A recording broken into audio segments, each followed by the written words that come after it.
17 বছর ধরে আমরা সেই কারাগার ভেঙে বিশেষ করে স্কুল কলেজের মাসুম বাচ্চারা নিজেদের জীবন দিয়ে রক্ত ঝরিয়ে আমাদের কাছকে মুক্ত করেছে, গোটা জাতিকে মুক্ত করেছে। আমি আজকে সেই সমস্ত মাসুম বাচ্চা, স্কুল কলেজের সে সমস্ত ছাত্রছাত্রীদের যাদের শহীদি আত্মত্যাগের মধ্যে দিয়ে আজকে গোটা জাতি মুক্তি লাভ করেছে এক ভয়ঙ্কর ফ্যাসিবাদ থেকে, সেই সব শহীদদের প্রতি আমার গভীর শ্রদ্ধা জানাচ্ছি। আমি শ্রদ্ধা জানাচ্ছি যারা পঙ্গুত্ব বরণ করেছেন, যাদের চোখ চলে গেছে, যাদের পা চলে গেছে, আমি তাদের প্রতিও শ্রদ্ধা জ্ঞাপন করছি। আর পাশাপাশি আমি এটুকু বলতে চাই, সারা বাংলাদেশের আজকে গণতন্ত্রের যে বিজয় হয়েছে, এইটা আমাদেরকে, এই উল্লাসকে আমাদেরকে সংহত করতে হবে।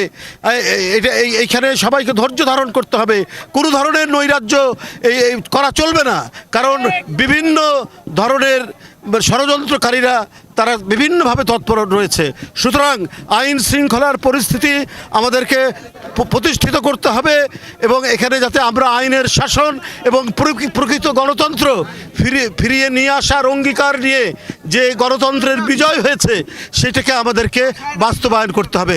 তাই আমি সবাইকে বলবো, তারা শান্তিপূর্ণভাবে তাদের যে আনন্দ উল্লাস সেইটা তারা মনের মধ্যে ধারণ করবে, কিন্তু কোনো জায়গায় যেন বিশৃঙ্খলা না হয়, কোনো জায়গায় যেন কোনো ধরনের সাধারণ মানুষ কষ্ট না পায়, সেইটা সবাইকে আজকে দেখতে হবে। অনেক ধন্যবাদ।